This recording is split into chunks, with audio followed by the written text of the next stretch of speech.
buddy Esquire, Harlow, Armstrong, the rich people, the early days of real hip-hop was one. Cold, fantastic, furious, cold, funk more, one more, you didn't know. Treacherous, booty, fearless for hits, cosmic, so sonic, took it out of orbit. Slick, breaking, Dougie Gage, for chosen one. MC spitting like water out the pump. Five girls, five got the fly getting for it. Classic hip-hop, I'm so glad we recorded. Hip-hop is here to stay. Everybody pump your fist like this, let me hear you say.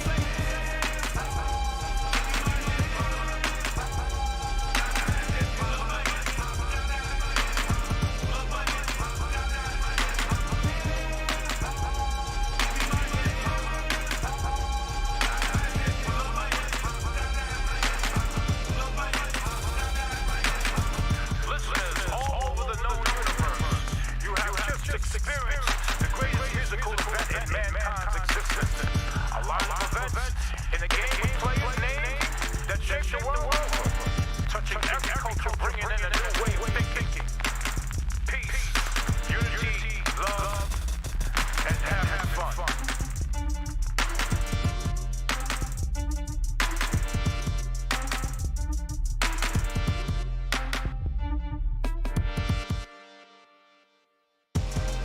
And now, the most talked about music in New York City's history.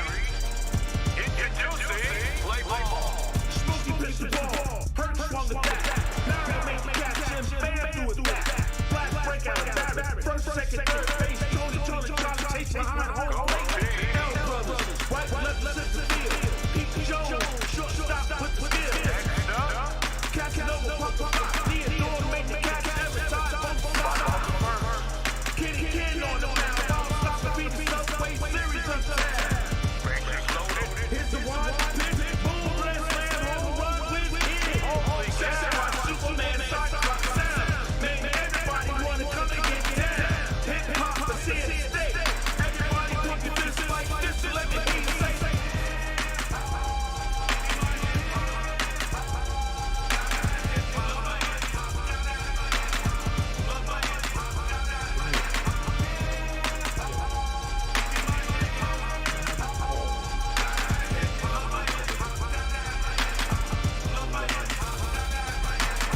Coco Market, JC, and Timmy Tip.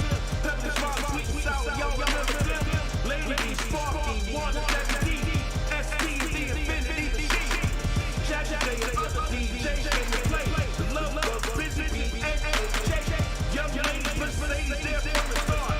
B-boys and girls, pick up kids in the yard. Flowers, digital twins in the other part. Cool D-Star, child play from the heart. Crash to the death committee and the next star. Sheba Holiday in Hollywood at the door. Zulu Nation rolling deep, representing hard. The PALT connection, execution raw. Hip-hop is here to stay. Everybody put your fist like this, let me hear you say.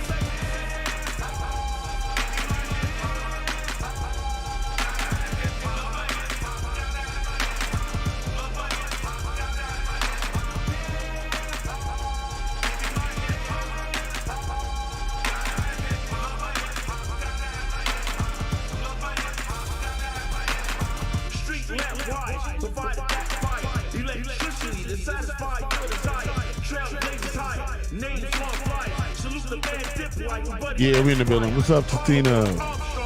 Good afternoon. Cynthia Tibbs in the building. Hey, girl. All right.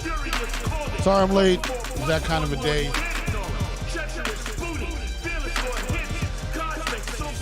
Yeah. It was that kind of day, y'all. Sorry about that. Sorry I'm punched in late. Got a lot going on. All right. But I'm here. And we about to get it started. We got a show for you today, that's for sure, without a doubt. We have a special guest coming in. It's gonna be some fun. All right. Walter DJ G-Man Burks. What's up, baby? We see you in the building. Time for me to hit the button. Once again, it's the Real Discussion with Rock Logic, Gary Fax, Rocky D, and Robin. But we have a stand-in for Robin today. We got my main man, Jeff, from Perspectively Yours. He's in the house. And that's so dope that he decided to fill in for Robin while Robin's on furlough. So, get to sharing, y'all, because I have an elected official coming on momentarily. We're dropping frames. I see what's happening. Yeah. We had some problems with the system today. I don't know what that was about. Something going on with the internet. So we might be a little choppy and freezy today. I'm not sure. But today, what's the weather, Jeff? What's the weather like tonight? Oh, let's see what the weather's like tonight. What's the weather like in New York City? In New York City tonight is 81 degrees. 81 degrees, okay. And it's nice with low humidity. Right. Moderate air quality at 63%. Right on. Okay, right. cool. All y'all need to stay safe. And I'm going to hit the button. And bang. All right. So it's definitely been an interesting week. All right. Definitely been an interesting week. Obviously, the big news has been what happened on the One Night Show with Chuck Schumer. And I'm not going to really go deep into that, with the exception of the fact that it just kind of ended up. You're live, Gary. No, I'm not. I can hear you. Okay, you can. So can the rest of the planet. Yeah, you're on, Gary. Okay, all right. You're on there, Gary. Why don't you take one of those and see if that maybe might be the problem. So yeah, a couple things that went down, and wait, hold on. And then those headphones over there. Maybe. Yeah. They were supposed to be Rocky, but Rocky whacked out. LaFonda Map, what's going on? See you, LaFonda. Yeah. So anyway, this thing happened with Chuck Schumer on the One Night Show, where he made a unflattering statement about the mentally challenged, and your mic is on, Rocky. It's fine. Hold on 1 second. There you go. That's why you don't hear anything. Yep. So. Yep, got you. And now I don't hear anything. So what just happened? What's going on? Okay, all right. So I'm in the blind. Uh-oh. What's happening? I should never. Let's see where you push that in. Did you push that in some way? You shouldn't. Okay. Yeah, there you go. All right. So the deal was this. He said some unflattering things, and that's kind of what it was about the mentally challenged, and he used the R word.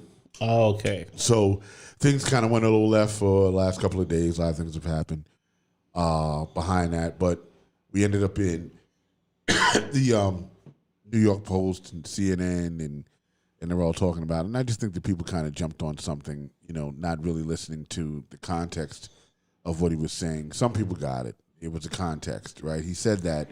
But then after that, he kind of went on, and not even after that, he was explaining a situation of the good he was doing for the mentally challenged, and you know how people are, cancel culture. They just kind of jumped on that the one word and it went left. So yeah, sensitive nature. Yeah, it was. I mean, look, I thought it was pretty interesting because I heard actually.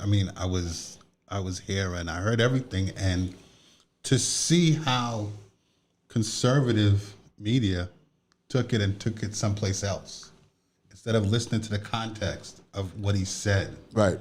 Which took away from the message. Right. So now, and I've seen on Twitter what a lot of them were saying. Oh, he's so disrespectful. Democrats are no good. Don't vote for Democrats. I'm like, whoa. I'm like, really? Yeah. And that's where we live now.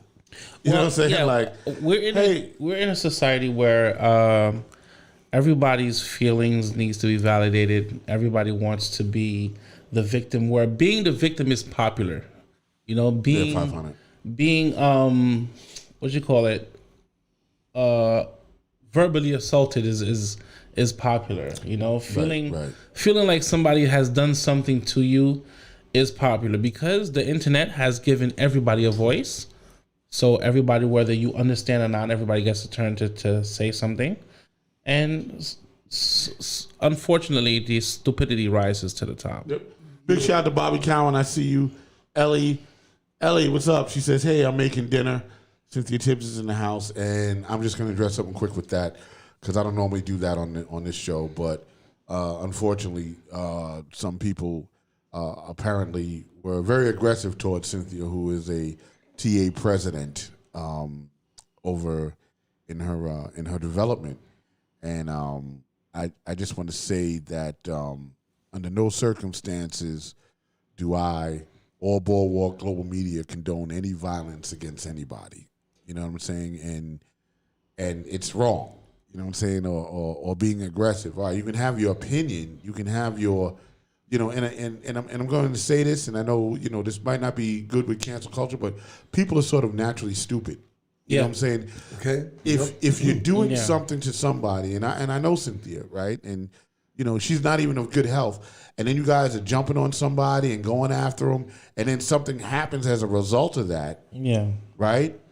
I worked EMS for years, so I know what I'm saying. And something happens as a result of that because you were stupid, or you wanted to be disrespectful, or you wanted to be aggressive. You know what I'm saying? Like, people don't think. If you disagree with something, you don't have to attack anybody. You know what I'm saying? This is not the country we live in. I know that's the country we came from because of Donald Trump and the insurrection, right? But that's not who we are as a people.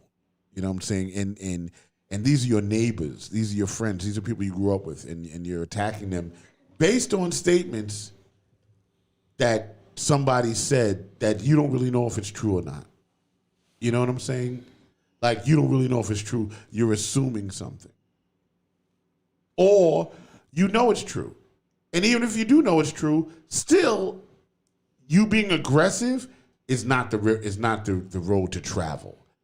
You know what I'm saying? So I just wanted to really address that, because I thought that was really some, and I'm going to say it straight, I thought that was some sucker shit that went down the other day. You know what I'm saying? Because if it was me standing there, you wouldn't have did that. You know what I'm saying? Like, you would have came with some respect. But you know what I'm saying? Like, people, and I just want to address that. People like that, I find it interesting. They do it to people that they know they can get away with. Of course. Absolutely. Of course. Absolutely. No doubt. That's exactly what happens.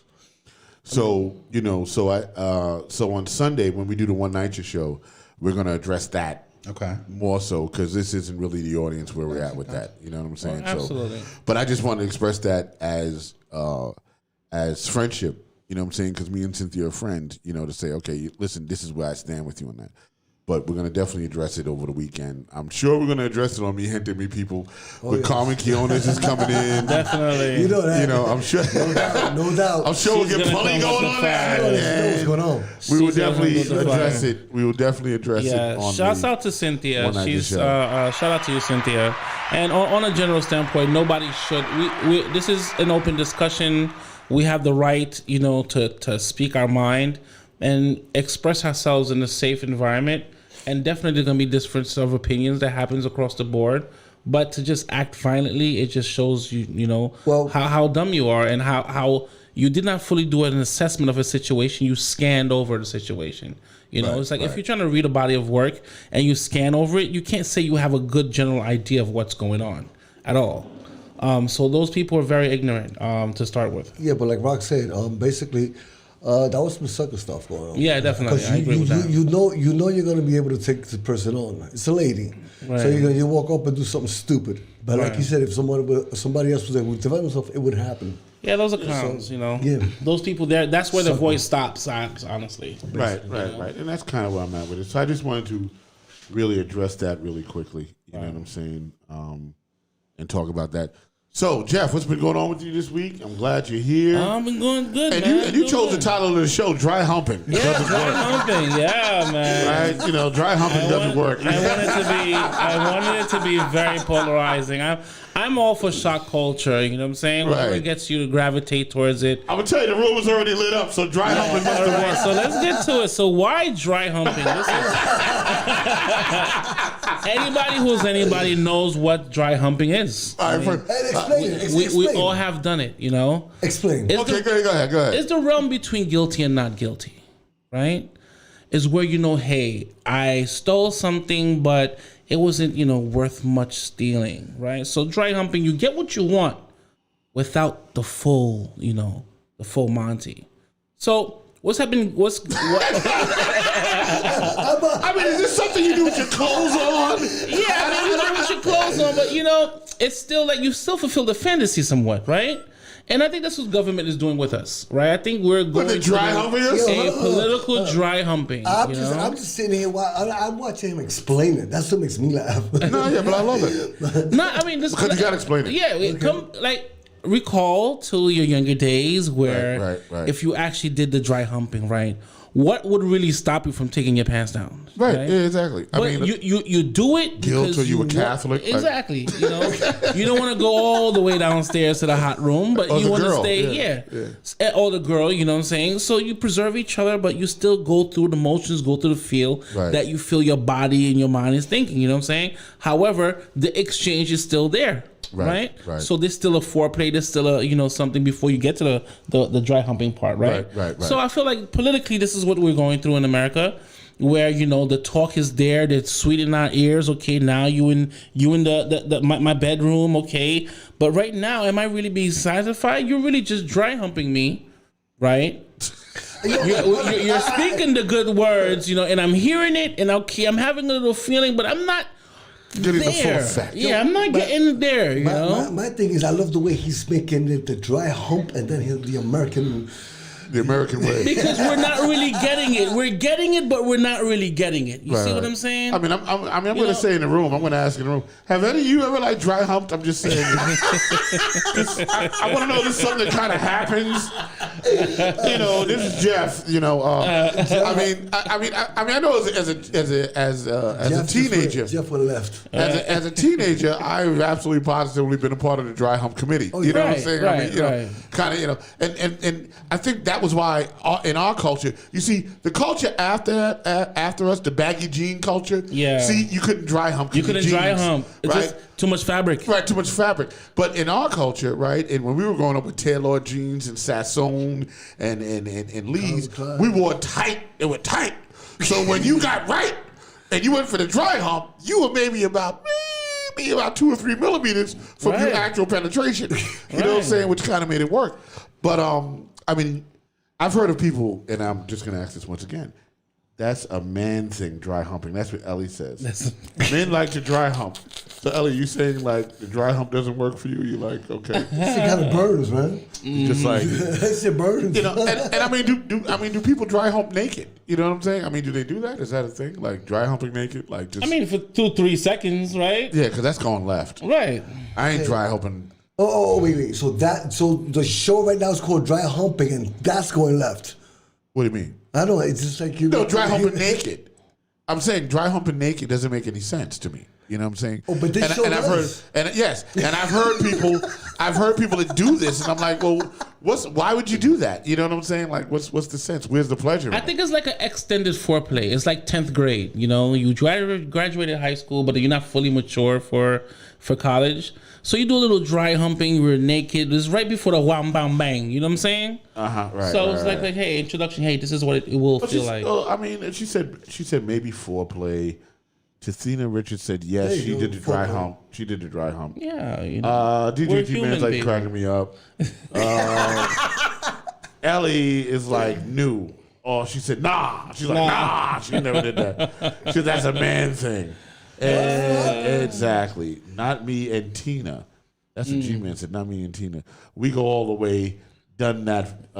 We go all the way. Done got that far. Yeah, that's the truth. Like if you're naked, you're going in. Yeah, of course. Yeah, of course. No doubt. So that's kind of the deal. Yeah, the dry hump is basically just a warm up. Yeah, it's just a warm up. It's just hey, Yeah, exactly. Marie, living like come on, Marie. You know you dry humped as a teenager. You know you did. Don't front. We all did it. You put those fingers in the pants. That's it's over. We all yeah, I mean, of course. The naked dry hump is just like, when two dogs collide, they sniff each other, your loins sniff each other, but like, okay, we ready to rock. I'm not even front. I was the king of, do something, put the tip in, that's it. Listen, the tip. Let's talk about the tip. No, I'm not doing that right now. Hold on. Because I gotta do this call real quick. All right. I gotta do a call because I have someone coming on. Hold on, let me see here. Are we hooked up? Yeah, we're hooked up. Okay. got to do a call because we have a special guest coming on. Yes. Assemblyman running for assembly. Hold on, it's call him. Okay, here we go. He's probably like, I'm not going on that show. Baby. We just went from. Ellie did it in the elevator. Nice. That's a good segue, right? Yo, I live on Mars, son. You know, everybody did it on Mars, son. Hold on. Yeah. Hello. Can I speak to Amit, please? Hello? Hello, Amit. Can you hear me? Yes, I can. How are you? I'm good. This is Rock Logic, and you're in the Real Discussion with Rock Logic, Gary Fax, Rocky D, and today we have Jeff. What's going on with you, brother? What's going on? You know, just out here trying to knock some doors and talk to voters and, you know, bring our message out to everybody. So, Amit, let's talk about exactly what you're doing. What office are you running for? You know, your district. You know, let's talk about it. So, what office are you running for? Well, first of all, let me just say thank you so much for having me. You know, any program of yours is a program very much worth being on. So, it is an honor and a pleasure. Appreciate it. I am running for city council here in District 26, which I'm sure your listeners know is Long Island City, all of Queensbridge and Ravenswood, Woodside houses, all of Sunnyside and all of Woodside. Okay. And, you know, it's a very crowded district, but I'm proud to bring my many years of experience to the role. Got you. How many people are running in that district, by the way? Because I know there's a couple. A couple is one way to describe it. We've got 15 candidates, and that's right. You heard me right. That's 15. But, you know, and, you know, there are a lot of us who I think are focused on making sure we're delivering real results for working New Yorkers, for NYCHA residents, for, you know, folks who've been left out of the process. But in order to do that effectively, you know, one thing that you got to know is how the process works, where it works and where it's also broken.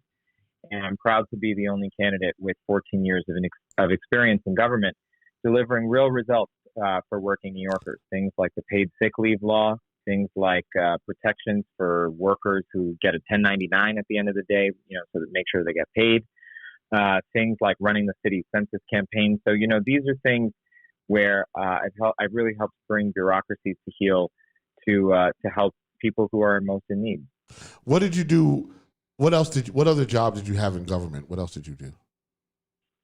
That's a great question. So over the last 14 years, I've been in public service for 14 years. There are a number of different things that I've had the honor and pleasure of doing in the service of my fellow New Yorkers.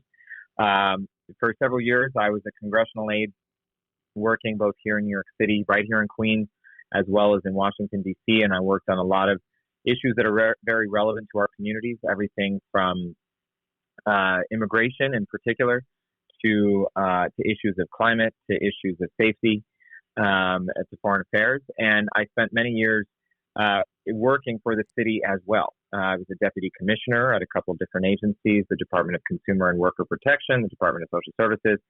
And last year, I ran the city's $40 million census campaign. And, you know, I'm sure a lot of your listeners have heard about the census, hopefully participated in the census.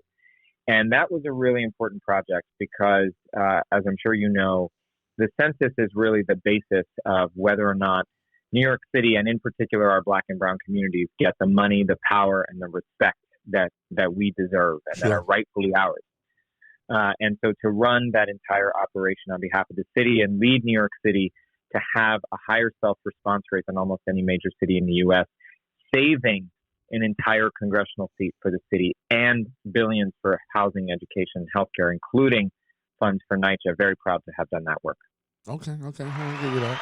Congratulations. That's a very good work. So, do you live in NYCHA? Or are you from NYCHA? Or what's? I do not live in NYCHA. I'm not from NYCHA. I was born and raised in the Bronx. What part of the Bronx? Hold on. You can't talk about the Bronx and you don't talk about the Bronx, baby. Hold on now. What part of the Bronx you from? Well, some people might know where the Pelham Parkway houses are. I'm from right near there. And I went to public schools my whole life. Very proud to be a public school graduate. And I've been working in Queens on and off for the last 14 years and living in Sunnyside for the last. Where'd you go to high school at in the Bronx? I went to a high school called Bronx Science. I'm sure some people have heard of I it. know Bronx Science. They ain't let me in. Boo. Nah, I mean, actually, when I took the specialized exam, I didn't make Bronx Science, but I made Brooklyn Tech, and then ended up going to Christopher Columbus. So go figure. You went to Christopher Columbus? I went to Christopher Columbus High School over there on Pelham Parkway. That is down the block from where I grew up. Yes, I went to Columbus High School, sir. Absolutely. Oh man, It's always good to two talk. boys from the Bronx, but having a conversation in Queens. And that's exactly what's happening. And now I live in Queens. Just a quick note. I just want you all to understand. Marvel Comics, Stan Lee is from the Bronx. Okay, let's just be clear. Also, who else from the Bronx? My man Ralph Lauren is from the Bronx. Okay? Ralph Lauren is from the Bronx. Bobby Darin is from the Bronx. Listen, we have a lot of Bronx people that have done successful things. You forgot Justice Sonia Sotomayor. Oh, what? Oh, how do you forget that? Yeah, definitely. Oh. Right from the Bronx. We got a lot of Bronx people. We do. I love it. So I have a question for you, sir. yeah, go ahead. Go ahead, Jeff. For the census, right? I'm very interested about the census, and you said that you was able to help run that project or run it yourself, and I agree that the census is very important. And one question that comes to mind is something that's, I guess you guys have ongoing trouble with. How do you get the disenfranchised or the undocumented people to participate? How do you get them? How do you convince them to participate? Because there is an ongoing fear that they may be reported. How do they how would they get the confident that what you're counting won't go against them? Like, for example, you may have an apartment that's like a 1-bedroom, and naturally, if it's a 1-bedroom, it's for 2 or 3 people on the lease. But many old like buildings from the 70s, built in the 70s and 60s and 40s, if they have very large living rooms that can be cut into an extra bedroom, and more often that is done. And so there may be up to 9 people within that apartment. Understanding that, okay, each apartment is supposed to be scaled to whatever amount of people, we understand that it's not that. So how do you convince them to say, hey, if there's 9 people in the apartment, I'm going to just say, okay, there is 9 people without any backlash or somebody coming to knock on your door and take your children away or something like that? Yeah. So you asked a very good question. This is exactly the question we asked ourselves, and the thing that we were obviously the most afraid of. So let's break it down a little bit. The census is conducted once every 10 years, right? And it's done by the federal government. Obviously, up until recently, as we know, the federal government was run by a man that we've all heard of named Donald Trump. And even when the federal government is not run by a man named Donald Trump, there are many, many good reasons why Black, Brown, and immigrant communities should, fear the federal government. They fear that they're going to get taken away. They fear that, they're going to be reported on. And so the reason that the city of New York, so I want to break it down for a second, the federal government was going to conduct the actual count, right? The number of people, that's actually their job. It's written into the Constitution, the original Constitution. The city of New York, for the first time in history, in the entire history of the United States, funded a $40 million program to make sure that we basically built the level of trust with New Yorkers, particularly folks who live in NYCHA and particularly immigrant communities, so that we could actually break down that barrier and make sure that folks understood what the census was, why it was so important, why it is the basis of money, power, and respect for all of us, right? Why not completing the census means that your kid's school gets less money, that the subways actually get less money, that Medicare and Medicaid actually get less money, the very programs and services we all rely on to get through the day, and that our political power, not just in Washington, but also in Albany, gets really affected, right? And we've seen in Congress that, it's really important that we maintain the level of power that we have. So to answer your question, we funded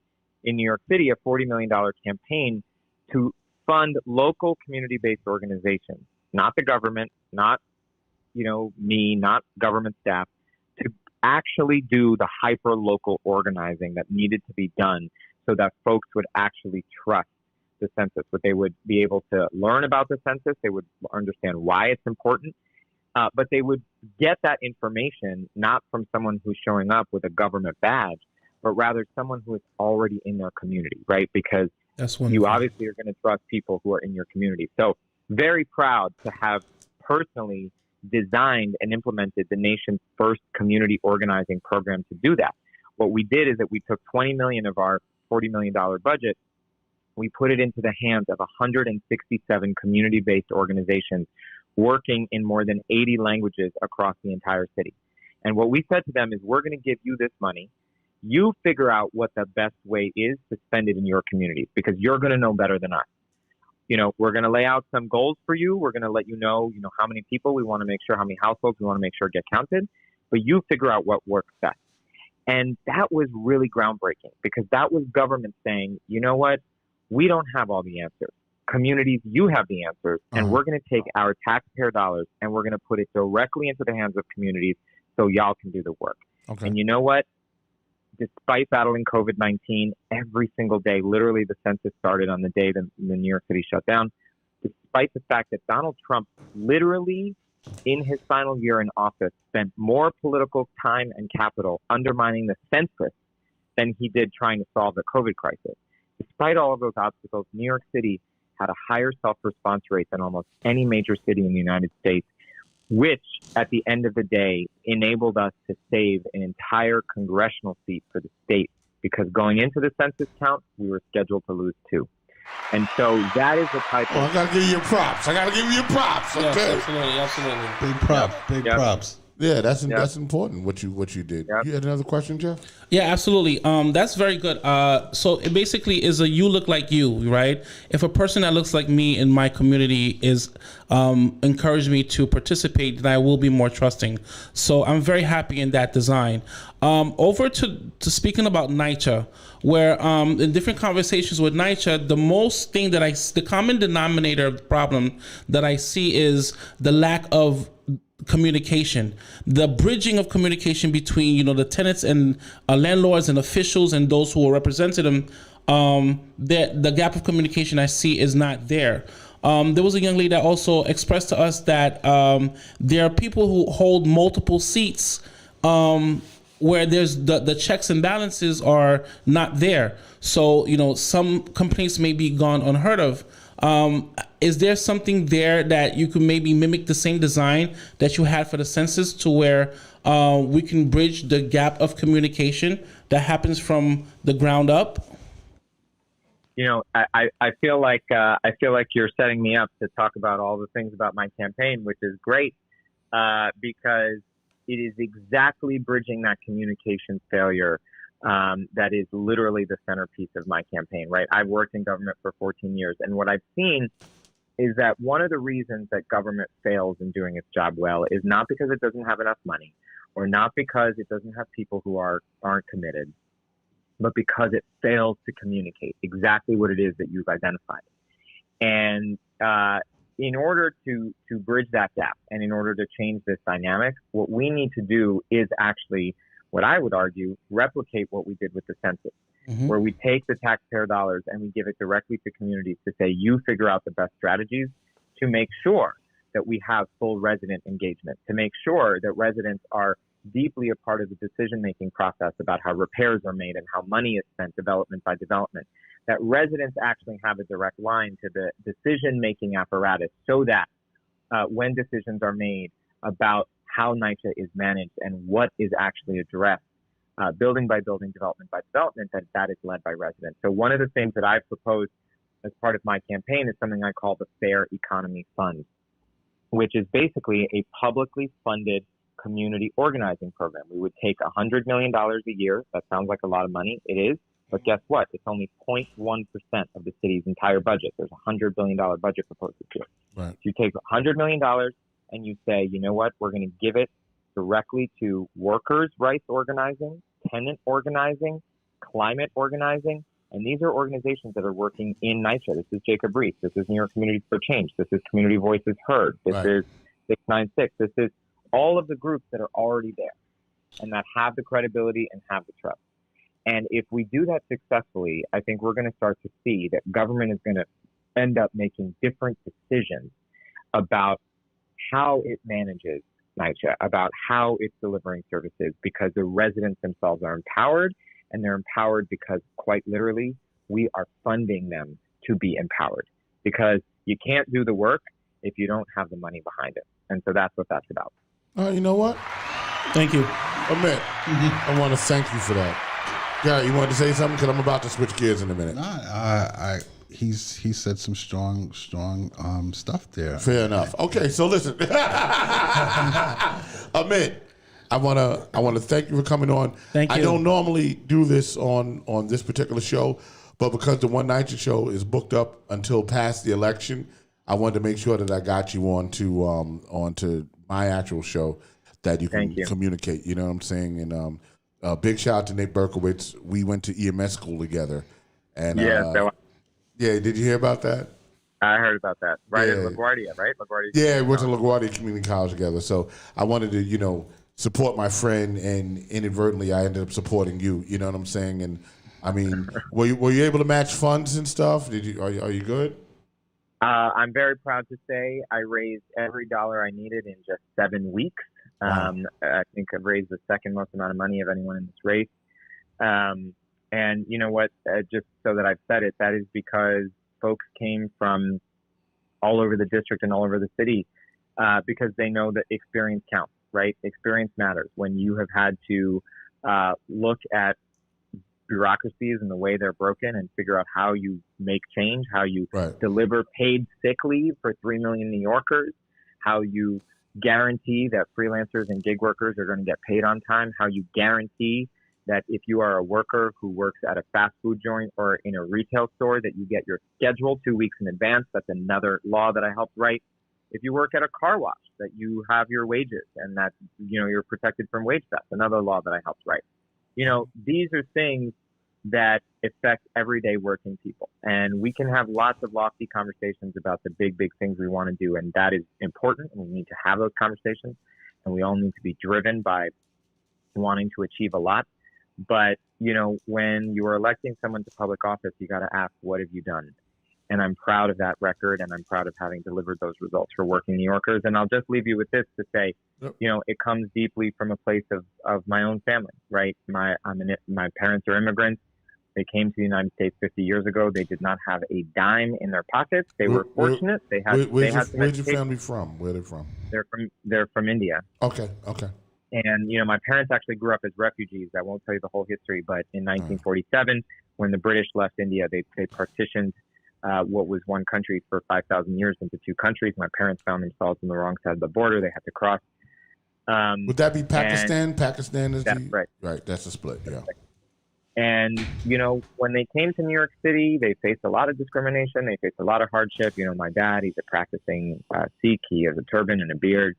But they found a city that was, gave them some opportunity, and they gave back. My mom was a psychiatric social worker in a state-run mental health institution in the Bronx for 44 years. That's tough. Yeah. It's tough, and it gave them, New York City was a place that gave them opportunity, gave me opportunity. And what I want to make sure we're doing for every New Yorker is giving every New Yorker economic opportunity so that everybody gets to live with dignity and build a little community power together, because that's what it's about. All right, you know what? Wonderful. Power to the people. I wish you luck. Yes, Amit, we wish you luck and everything. I'm going to get back to our initial conversation because our chat room has been responding to the dry humping. The dry humping. We were talking about dry humping earlier, so I'm gonna swing back to that. They, I knew you didn't want to be a part of that conversation. I was like, all right, let's let them be on this platform. Let them talk to the people, so on and so forth. But yep, okay, yep, love that. Well done, okay, and that was, that's in the chat room talking about you, Amit. So I want to thank you for coming on the show. I want to thank you so much for having me. It's been a real honor and a pleasure.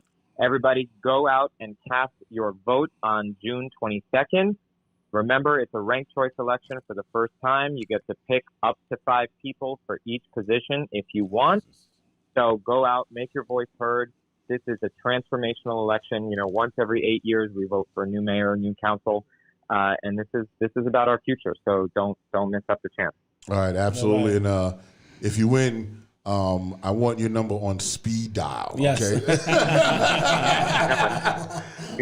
And you have my cell phone number already, so All right, there you go. I'm saving it, and I'm putting it into existence right now. That you're going to be assemblyman. It's going to say admit assemblyman admit. We good. All right. We'll celebrate. hopefully council member, because that's the one I'm running for. Wait. We're bigger. We're bigger people. Right. I'm going to have councilman admit on my phone. So, it's going to be big for me. I'm going to have a good political year. Oh, yeah. Well, thank you so much. I so appreciate your time. All right, we'll talk, okay? Okay, bye-bye. All right, bye-bye. Incredible. That is dope. Of course. We don't get to do that much on this show, you know what I'm saying? But because one night has been so booked up, I wanted to be able to just kind of do that on this show. We cross-pollinate. A little bit. Sometimes you got to cover. You know what I'm saying? Just in the chat room real quick, because let me see. Tatina Richards says, everyone in their 20s has dry humped on the dance floor in the club. That's true. Yeah. That's true. You know what? Even listen, especially the dance hall clubs. I've been there. The rubber dub style. Oh my God. Yeah, she's right about that. And then someone said, "What's up, everybody? Justine Marie's in the house. What's up, Justine Marie? What's up, Justine? Ellie said she dry humped in an elevator. Okay, got it. All right, cool. All right. Were you dancing? Is that what's going on? Or just kind of asking? Let me shout out Jenny Adams. Yeah, what's happening in your chat room? We have Mandy from Australia, Baba T's mother. She's on the check-in. Yep. Right. And we have Paulina and Salva, both from the Philippines. Philippines is in the house. So Australia's in the house. So we're global. We're global. Absolutely. This is Boardwalk Global Media, so believe it. You know what I'm saying? You know, when we come from a global standpoint. What's up, Rocky? What would you week like? What's the most famous hump record you think it was? Always on Forever. What? I'm sorry. The dancing hump record. The most famous. You know, crazy. I thought he was asking me a question and he wanted me to guess it. You know, like what was the most famous hump record ever? And I was like, all right, and I was gonna go hump these dance, do the dance, do. But no, it always and forever. Of course. Yeah, without a doubt. I'm sure about that. Did you Well, Google that or you just know that No, stuff? I just know that shit. Okay, all right. Babies were made off of Always and Forever, bro. You know what? Yeah, you ain't even lying. There's a whole generation made off of Always and Forever. That's true. It played at every wedding in the 70s and the 80s. Yeah. You know, and wow, yeah, you're right. You're right. I made some kids on Always and Forever. Might happen. In what country? Might have happened. Thank you. Okay, so. Speak of cross-pollinate, right? Yeah, go ahead, Jeff. Tell them about it. Oh, I don't know anything about that. Oh, okay. All right, cool. So what do you got, Jeff? So what's going on with you this week? What was happening? Just kind of freestyle a little bit. This week I haven't Any been movies doing you saw? much. Have you seen Manifest No, you know what? on Netflix? I haven't been too big into movies just yet. I've been stuck in my own bubble, in my own world, you know. I didn't even do much this week. I actually just went to comply with all my doctor's visits. Right. Because, you know, COVID just actually warped the way I visit doctors, you know. Yeah. Now you see them on the phone. You don't have to go into their... Was that your visit? offices. Like it was a phone thing? It was a phone visit, you know. So how did they examine your skin? Well, I mean, it was, I spoke to a nutritionist. Okay, And then okay. I spoke to a psychologist because I'm going to get my bariatric surgery. Right. So certain doctors, it's just the follow-ups is just really on Zoom. Ah, okay. If I had to do that with my doctor, I'd be like, yo, my knee is swollen. And I'd have my camera like this. Oh, listen. I actually work somewhere where I do telehealth, and we actually do that. Like, Oh, so do you? as a paramedic, we have this little suitcase. Okay. And when you open it, it's an apparatus that becomes like almost 4.5 feet tall. Okay. And it has an iPad in it, and it has where you can take vitals. Okay. And so it has an otoscope, you know, and stuff like that. So if the doctor, we just dial in the doctor, and we do an assessment, and the patient and the doctor can talk right there. And if the doctor wants to take the blood pressure, we take the blood pressure, and it links up right, and the doctors can see it Off the live. cuff. Yeah.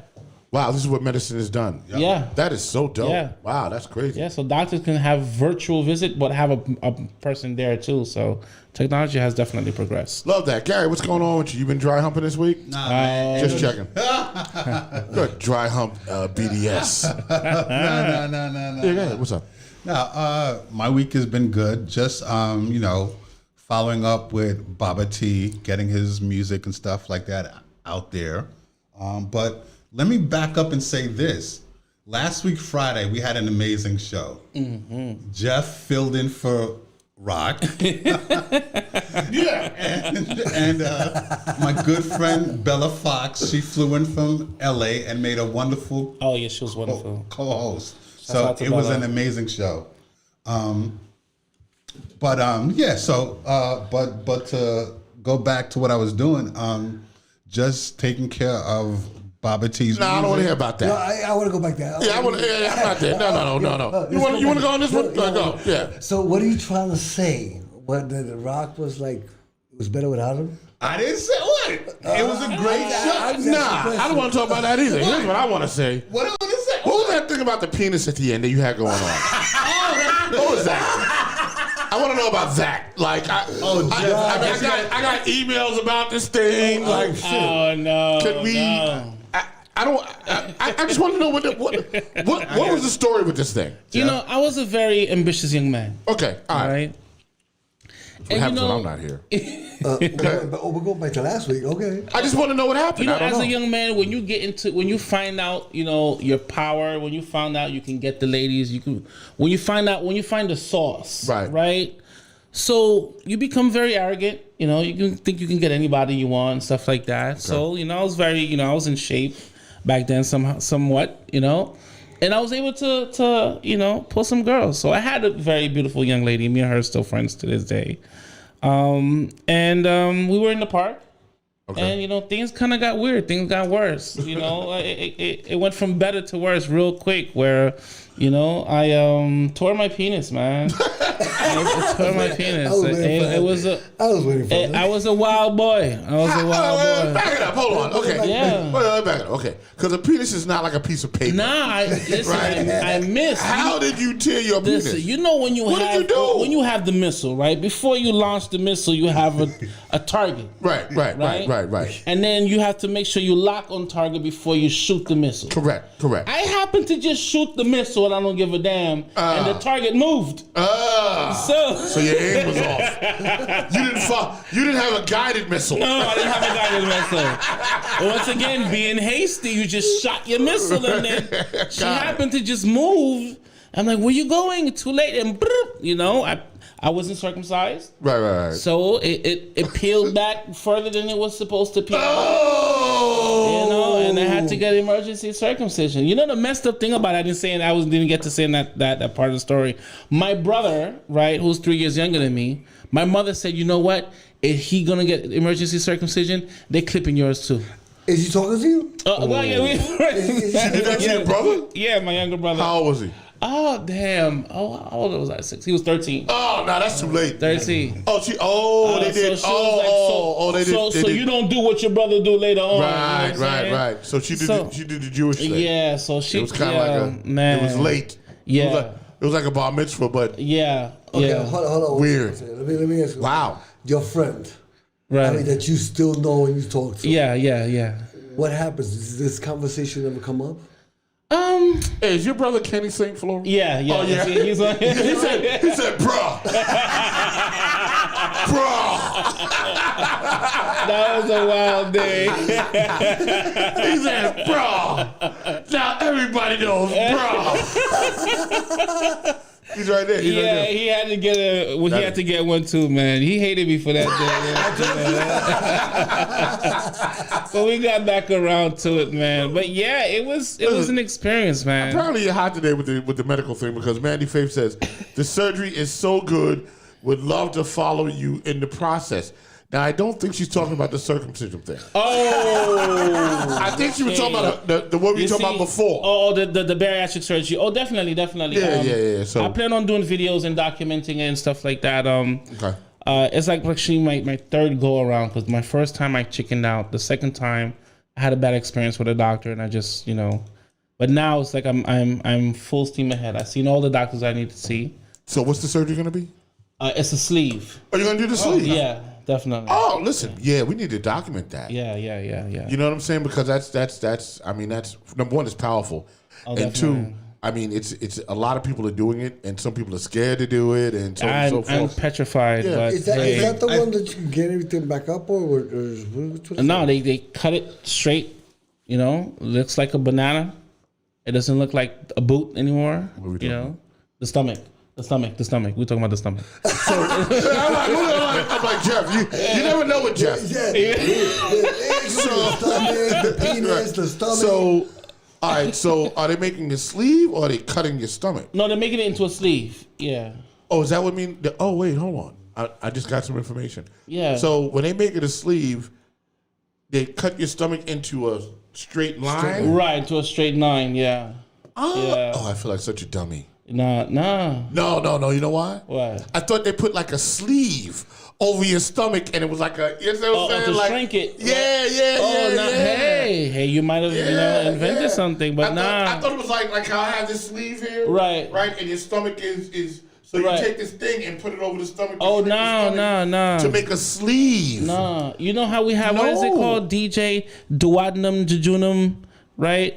So basically, it goes from where the bottom of the esophagus straight to the duodenum, right? So where the fundus part, where it curves, that's cut off. You know. Oh. Yeah. So we have this thing called ghrelin, and ghrelin is what our appetite and what is ceased our appetite. You know what I'm saying? Okay. So a lot of the part of that is in that part where they're cutting off. I got you. You know, because you know how we, especially if emotional overeaters, that's all the things I had to learn about myself too. Gotcha. As a large man, those parts there, once you cut it off, it helps you, catch up with yourself. Okay. So sometimes you can overeat and then you feel uncomfortable after you just toss, whatever it is in your mouth, Right. So, yeah. Big shout out to Regina Pantaleon. What's up? How you doing, girl? Good to see you. Good to see you. Yeah, Gary, what's up? You want to say something? I was gonna say she's also in the Philippines also. So Yeah, we're the morning show in the Philippines, by the way. and Australia. And Australia. Wake up. But, Yeah, we love it. Yes. one of our members, or I should say, one of our viewers, Michelle over in Idaho, she also had the, I think it was the sleeve. I think she did it 2 years ago. I ain't never doing that shit. But I mean, she said it worked and stuff like that. Yeah. But I mean, I'll have her chime in on it and just kind of maybe give you some insight on. Does anyone else in the chat room have the sleeve? Anybody you know else what? that did the sleeve in the chat room? I'm just checking. With these operations, but basically you have to. It's after the operation. It's on Yeah, you. absolutely. Because everything can go back to where it was. You have to eat Absolutely. properly. You have to do some kind of exercise. You got to take care of yourself. Absolutely. Because if you don't, you're gonna go right back to where you were before. Yeah. That's been proven. Right, absolutely. Y'all just hate the microphone. Can you talk? Move it up to you. You know what? It's like it doesn't stay up. It doesn't it does. stay out, right? What are we talking about What now? are we Pause. Damn. Started out on the left foot. You ran right into that. Okay. Pause. You Go ran ahead. right into that. But yeah, what you said is absolutely true. What the doctors really want to focus on is the psychological part of it. Right. Because that's why a lot of us who are this large, happen to be this large. You know what I'm saying? Okay. Because it's not just necessarily your lust for food. You eat. Like I said, I discovered that I was an emotional eater. I'm a stress eater, stuff like that. And I don't really have meals a day. It's just the sugary drinks is what is my downfall. So if you first understand who you are and what your pitfalls are, and then that should be able to help you on the other side of the surgery, because it's not a quick fix. Anybody can really definitely go back. Right. Now, quick question. You're all a large fella. What do we do? I mean, is your skin going to tighten up, or is it extra skin? Do they have to cut the skin? Well, what happens when you have to work out? What happens? The cosmetic part is something that you have. There's another bridge to walk over, but then you have to catch up with your body. You know what I'm saying? Because during these times where your muscle, you gain fat but less muscle, so now you're gonna have to build muscle to catch up. But I'm not worried about that. Everybody goes to Dr. Miami. I'll save 15, 20 grand and then go get sexy. You know what it is? Basically, what happens is it's a health thing too. Absolutely. I mean, it's not only just looks. And I know people who have the operation and they do have the stomach, the sagging. Right. But you know what? Basically, that's not really what matters. What matters is your high blood pressure, your sugar, all that other stuff. So basically, it is what it is. But you got to take care of yourself. Absolutely. I've been blessed to not have high blood pressure or diabetes. That I've been blessed to have that. My body's very resilient. But yeah, it's about longevity. I have 2 sons, 15 and 16. You want to live. And I want to live to see them, you know what I'm saying? To see them grow. I'm in the chat room. Interesting enough. And plus, I want to strip. I want to be a stripper. You want to be a stripper? You know what I'm saying? I'll take Medicare, Medicaid, AARP, swipe, baby, swipe. So here's what we got. Okay, so in the chat room, we got this. Not the sleeve, but had gastric bypass. That's I heard of that one too. That's Michelle Melton. Michelle, hey, what's up, Fluffy? That's Michelle. I wish I would have done the sleeve. Oh wait, it's refreshing. Hold on. Okay. I wish we would have done the sleeve. Hold on. And the reason why she said that is because there are many more side effects with gastric bypass. That's my personal opinion. Someone else did it too. Wait, could we refresh? Someone else mentioned something. Yeah, I think there's like a certain amount of vitamins you have to take. Right. Anything you take out the body, you have to compensate somehow, somewhere. Okay. Yep. Nah, someone else has said something about having this thing happen. So, all right, cool. I bet. Yeah. I mean, you gotta. I would like to, basically record that journey. Oh, definitely. You know what I'm saying? Sort of make a diary. Absolutely. Just use your phone, or we'll come with a camera and do it. You know what I'm saying? That'll be cool. Absolutely. You know what I'm saying? So, what else you got going on? Other than that, because I know we've been doing the dry humping thing. Right. Chat room was all out of control about that. Right. I've been writing my episode for tomorrow's show. Sunday? Sunday show. What are you doing on Sunday? My 2 topics are, one is what's the difference between lust and love, right?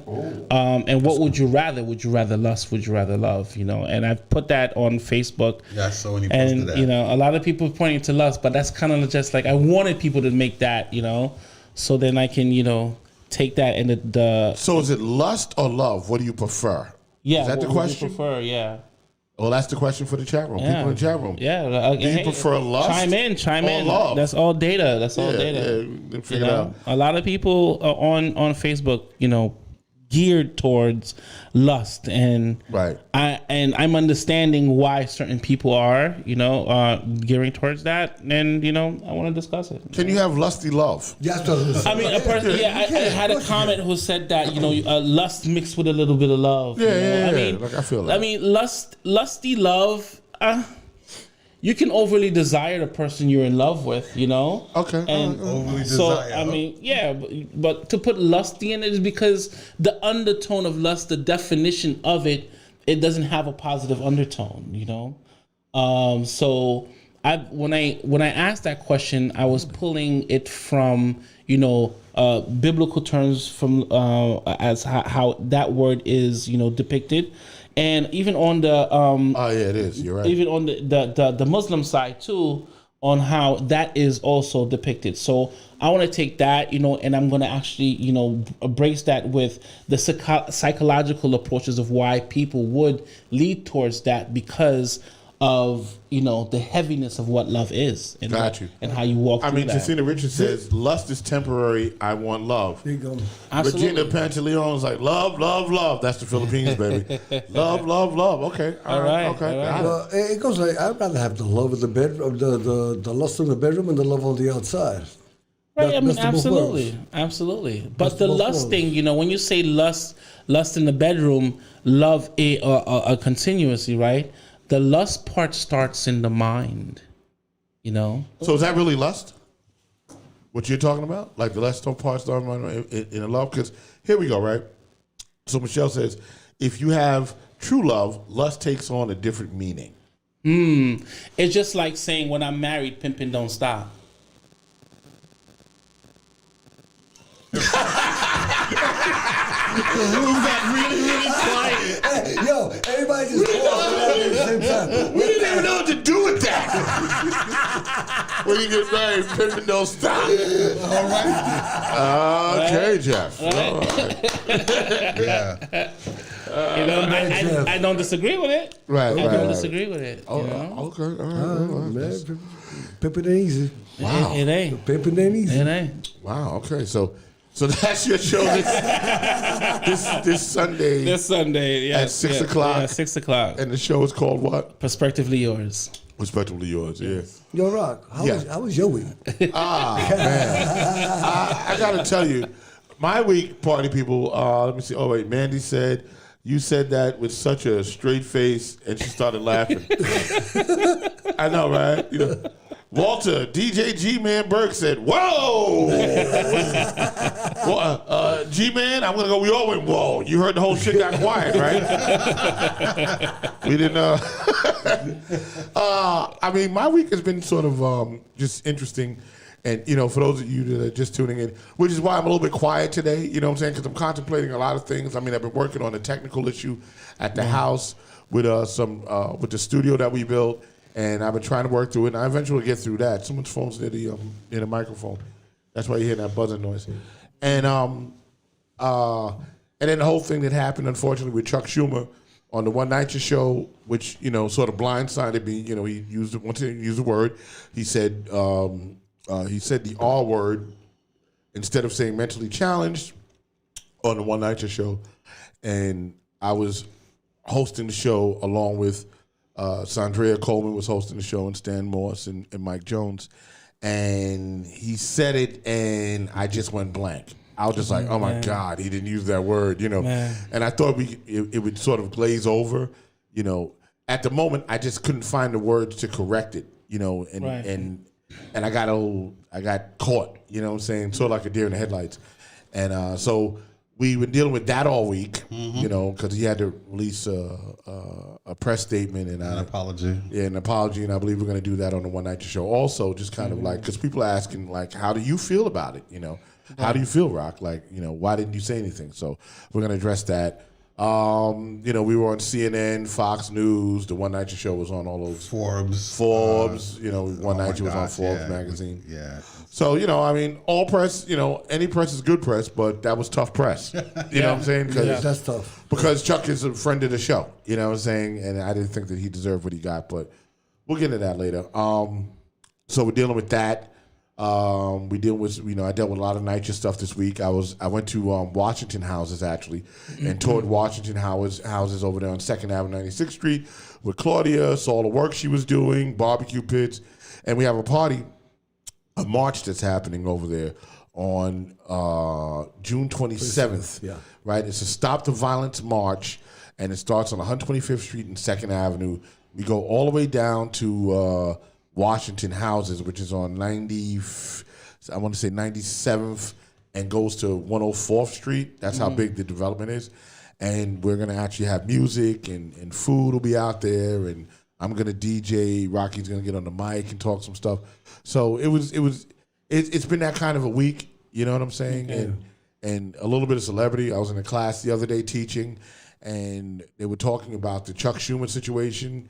And then I went and I spoke about it, and I was like, yeah, well, that was my show, you know what I'm saying? And then I showed them. They're like, wow. And then they said, how do you feel about it? And I was like, oh. Watch the show. You know, I mean, you know. So we'll talk about that on at 4 o'clock on Sunday with everybody, with the whole team. But that definitely, I think that experience, and you got to understand something. We speak pretty freely on the show. Of course. On all the shows, you know. Yeah, basically. And a couple other things developed out of that too. And I think this particular evening or this particular morning, wherever you are, it's made me a little bit apprehensive about what I'm saying, you know what I'm saying? And I never got into this business to be that. Right. You know what I'm saying? I never got into this business, this podcasting business, to want to curb my tongue and not speak my mind and not say what I feel at any given moment. I got in this to be that, you know. So I find myself being a little apprehensive even as we sit here on this show, you know what I'm saying? Like, I wanted to kind of joke with him a little bit, but like, so have you ever dry humped? You know what I'm saying? But then I didn't want to, you know what I'm saying? So it's a baby step thing. I kept it cool, but I promise that next week I'll be full blast. You know what I'm saying? I just want to get through this One Night situation. Yeah, absolutely. on Sunday and Mi Gente Mi People tomorrow at 2:00. And on that show, that's Claudia Perez. She's the host. You guys definitely want to tune in. I'm going to stream it through the Real Logic page. So if you see it, pop in tomorrow at 2:00. And we have special guest Carmen Quiones, who's also running for office. And I guarantee you, oh yes, Carmen is colorful. Yeah, her language is colorful. She ain't pulling no punches. I might drop in. She's gonna be a mess tomorrow. I might drop in. I don't know where that show's gonna go from a verbal standpoint, but I do know that Carmen Quiones speaks her mind. I do learn that. So, all right, that's gonna happen tomorrow. At 2:00, and then after that, I have the rest of the day off, so I'm feeling pretty good about it. All right. This week, guys, if you have a chance, check out Manifest on Netflix. It's a really good show about a plane crash, and people came back from the dead, but it's not a zombie joint. That's all I'm saying. It's more of like a mystery thing that I've been watching. And then also, what's that other thing I've been watching? I was watching something else. Oh, I haven't seen Loki yet. Has anybody seen Loki? I haven't seen it just yet. On Disney. Is that Thor's brother? Yeah, the bad guy. Yeah, the bad guy. Okay. Yeah, they got to see. I mean, is he really a bad guy? Well, he's trying to kill his brother. He's mischievous. He tried to destroy the planet. I mean, yeah, I would make him bad. I used to think Joker was the bad guy until I saw the Joker. The last movie. You do know he's a bad guy. Yeah, he is a bad guy. Right? I mean, come on. Kill people. Come on. I mean, okay, yeah, he's a bad guy, but I understand his rage. I feel for him. And Donald Trump deliberately looks like the Joker. Deliberately. What? So it's a bad guy. Donald Trump is a joke, period. Right. So the Joker was a bad guy, but you're saying, and of course, medical person. Right. Because of his circumstances and him growing up and what happened to him. Go back in the truck. Go back in the ambulance. The fact that he's killed thousands of people, he's not a bad guy. I got it. I feel for the cause. Okay. That's all right. I'm good. Yeah. Listen, next week's show, not exactly sure what it's going to be about. However, guys, across the screen, you see Boardwalk Podcast. That's where you can donate. I know for you guys that are not in the country, you can't donate because you guys don't have Cash App, but you do have PayPal, and I'm working on getting that set up. What's up, Gary? You lean to the microphone because what? That's good. It's good. Nah, say what you got to say. All right, cool. Because I'm about to punch out. All right, bro. Right? I'm tired. And we got a long weekend coming up. But in terms of what we got doing or going, I'll see you next week. We will be on time. That's right. At 7:00. So I apologize for that. We're having some technical difficulty. And once again, hold up. Just a second. Happy Father's Day to all the fathers out there. Yeah, happy Father's Day. Happy Father's Day. You know what? That is definitely. Happy Father's Day. Happy Father's Absolutely. Day. My father, Samuel. God bless you, Dad. Yeah. Happy Father's Day. Let's talk about dads. How many of you guys got dads in your chat room? Anybody got a dad? I mean, you should all have dads. What is your relationship with your dad? I had a great relationship with my father. My father was he was a businessman, and he did a lot of stuff, and he was hard on me, you know what I'm saying? But in the same token, he was very giving, you know what I'm saying? Like if I wanted something. That when I was 13? Right. Yeah. That's right. 13 years old. 13 years old. Right. Rocky's cleaning windows. I'm cleaning windows. Yeah. He gave the neighborhood summer jobs. All my friends got summer jobs. Cool. Right. And it wasn't no like, 365, because that was a minimum wage, 365. Right. We was getting like $11 an hour. Matter of fact, I remember exactly what it was $7.11 an hour we were getting. I was working at the World Trade as a porter that summer, and $7.11 in 1981. I'm balling, bro. We was balling, bro. We was shopping. Out there, kid. My dad was that guy. Big shout out to my man Farrell Mungo. He's in the house. Yo, what's up, Farrell? That's the other brother. That's the third one. Yes, indeed. God bless you, brother. His father was instrumental too. Yes, he was. You know what I'm saying? Like his father was a guy that that everyone on the block was scared of, and his whole persona was big. He was a big guy. He drove a big car, and he had a big dog, right? And the dog's name was King. He was just a big guy, but very quiet. Yeah, he didn't say anything. All right. I have a question. What was the name of that dog that you had? That your father kept in that big cage that he used to okay, yeah. So almost got me. I just want to make a statement. You know, I apologize to any Jewish people that are listening to the show about the name of my father's dog. Okay, so who was a German Shepherd, right? My father's dog was named Adolf. That was his name. It was named Adolf. That was the dog's name. You know how they fed him? They used to just give him a piece of raw meat, big giant ham, and just throw it in the cage. Yeah, we threw bones in the cage. Yeah. He was a beast. LaFonda said, mine was awesome. Love and miss my father so very much. Happy Father's Day in heaven. Happy Father's Day to your father, right. LaFonda in heaven. My dad's in heaven too. You know what I'm saying? And Jeff, what was your relationship like with your dad? I didn't have much of a relationship with my father. Okay. My father was an entrepreneur. I just have stories about him. I do have memories. The last time I saw him I was 5. And of course, that's a long, long time ago. But how I know my father is as I become an adult and I get, hey, you do this like your father. You do that like your father. You do this like your father. Or your father would have said that. And that's how I learned my father, and that's how I know my father. But he died a long time ago when I was 16. But as I know of him, he had his hand in everything. There's nothing that, crosses in front of him that he wouldn't know how to replicate, and he was a money maker, and nice. Yeah, that's what I know about him. That's interesting. And you know what? What's interesting about that is, in spite of the fact you didn't have a relationship with your father, right. His DNA is so deep in Absolutely. You start to do things like that. Absolutely. How was your dad, Gary? Go. My dad. I didn't know my dad. Okay. I had a stepdad, and him and we're like oil and water.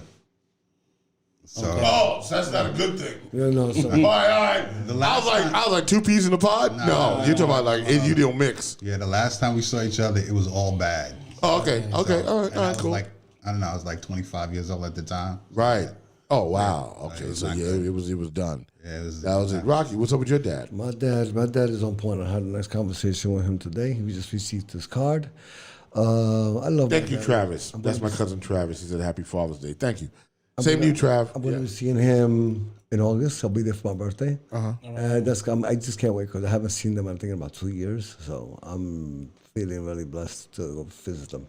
Yeah. Listen, your dad is an amazing dad. And, I had some interesting encounters with him as a kid. You going to start or you want me to start it? You can start it. Go ahead. All right. So my mother...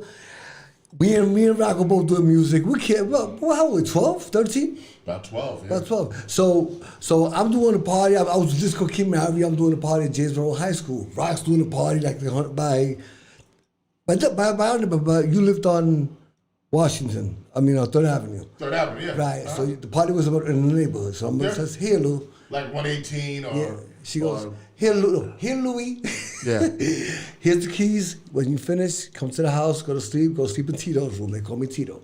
All right, so Louis goes out, does the party. Now, nobody tells Louis that there's a bunch of Puerto Ricans having a party in the house. And here's where I kick in. Okay, so. So, I'm about 12 years old, right? And I hear the music. I hear right? I hear the music, and there's a party going on. And okay, listen, I got the keys to the house. I'm feeling I'm good to go. So I open the door, click, click, click, click, click, boom, and they all turn around and looking like, right? How did the black guy get the key? Exactly. How did the Brito get the key? The Negro, right? And everybody froze. They stopped dancing. The music stopped. And all I heard from the back was Sammy's mother going, Louie!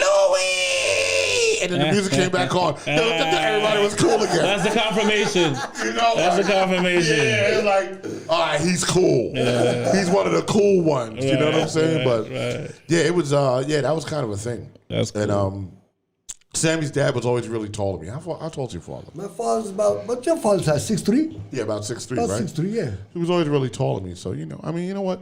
Big shout out to everybody in the room. And once again, big shout out to my cousin Travis. Trav from Connecticut. Big shout out to him. That's my buddy. We grew up, I used to go spend summers actually in New London, Connecticut, and that's where me and Trav kind of like bonded at. You know what I'm saying? So Big shout out to him. Big shout out to Latin in the house. She said, sorry, I came late, guys. What are we talking about? And Latin, we're talking about fathers and Father's Day and relationship with fathers and dry humping. Take your pick. And the next time we'll talk about how Latin showed up so late. Right, there you go. She came at the end of the show. She's like, what are we talking about, guys? You missed it.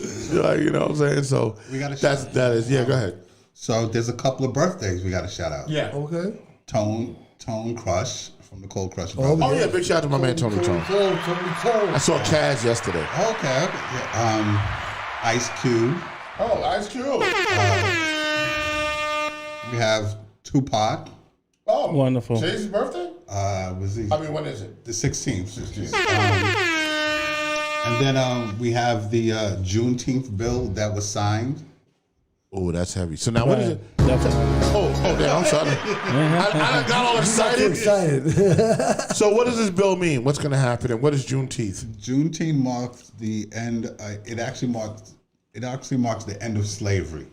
So Joe Biden signed the bill. I think it was yesterday. So it becomes a federal holiday. So there's. I know. Rocky's happy. Hold on for 1 second. Hold on. Who's this? Hold on. Hello? Hello? Hello? Hey, what's up, Mike Jones? Yeah, what was that I just seen? It said Freestyle Dry Humping live on one night. Mike Jones. Mike Jones and all. Mike, that was an accident. I hit the button, right? We're still on the show right now, by the way. I hit the button and then Jeff said to me, "Yo, you just hit One Night Ya," and I was like, "Oh, damn!" And then I clicked off. Then Sandrea texted immediately. Like, and, what are you doing? Yeah. It was a mistake. Yo, I said, oh my God. I said, I know that ain't Sunday up there, so who? Yeah, I hit the raw, and of course the title's like Freestyle Dry Humping, right? Next on One Night Ya. We go from Chuck Schumer to dry humping. Really, like. I know. It's meant to be, man. Yeah, that was my bad, Mike. The weirdest discussion. We got to stay on top of the waves. Yeah. If y'all can y'all please delete that off of the page? Yeah. Ain't nobody gonna do that. They gonna keep that. I think Sandra could take it down. Just take. Well, all right, I'll do that for you. All right. Yeah. All right, boss. All right, Mike. I'll hit you after the show. All right. I won. Big shout out to Mike Jones, co-founder of One Night Ya. Absolutely. There it is. You know what I'm saying? So yeah, I was saying Juneteenth. I'm sure that the left is going to have fun with that. All the Republicans are going to, you see that One Night Ya, they're talking about dry humping, the Republicans are going to go in.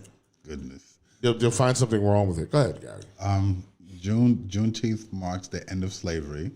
And Joe Biden, yesterday, he signed a bill making it an official federal holiday. So now there's celebrations going on across the country today and tomorrow. So yeah. But it was a major deal. But it was a major deal, and there was years of. Let's do a barbecue. Well, there's a lot of barbecue. Yeah, because we're not slaves no more, Rocky. He's free now.